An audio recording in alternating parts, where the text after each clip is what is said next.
Turkey has slammed RT's report based on information from a reliable source claiming Israel used a Turkish military base to launch a recent airstrike on Syria. Ankara has also condemned the media for even mentioning the RT report. The latest here from our Middle East correspondent, Paula Sleer. The Turkish foreign minister saying, to quote him, it is absolutely wrong, and he's accused those of spreading the story of an act of betrayal. He said that Turkey will never be a partner nor a part of such attacks, and that the ones who claim this want to damage Turkey's power and reputation. He slammed Turkish media for even mentioning the report. Now, we approached the Israeli Defense Forces for a second time, asking them to comment.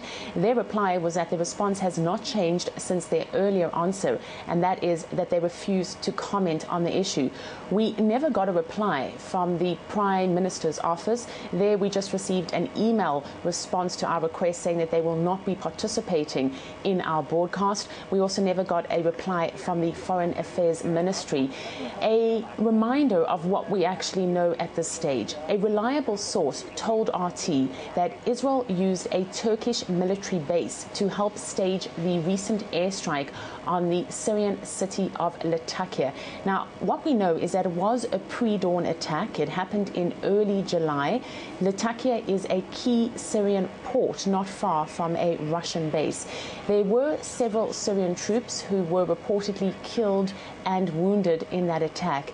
The RT sources tell us that Israeli planes left that military base in Turkey and approached Latakia from the sea, and this was to make sure that they were not inside Syrian airspace and so that they could not become a legitimate target of the Syrian Air Force. What is important is that the attack originated on the Turkish side of the border, and revelations that Turkey may in fact be cooperating with Israel against an Arab country would indeed be, for lack of a better word, highly inconvenient for Turkey itself and for its NATO allies, including the United States. You need to remember that Turkey positions itself as a key power player and a regional rival of Israel.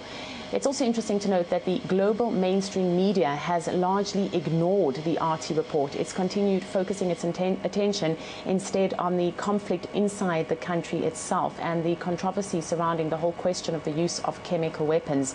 Here in Israel, the report did receive a little coverage, not that much, but certainly across the board, just about every Israeli analyst and expert that we approached to comment on this story did decline to give his or her viewpoint.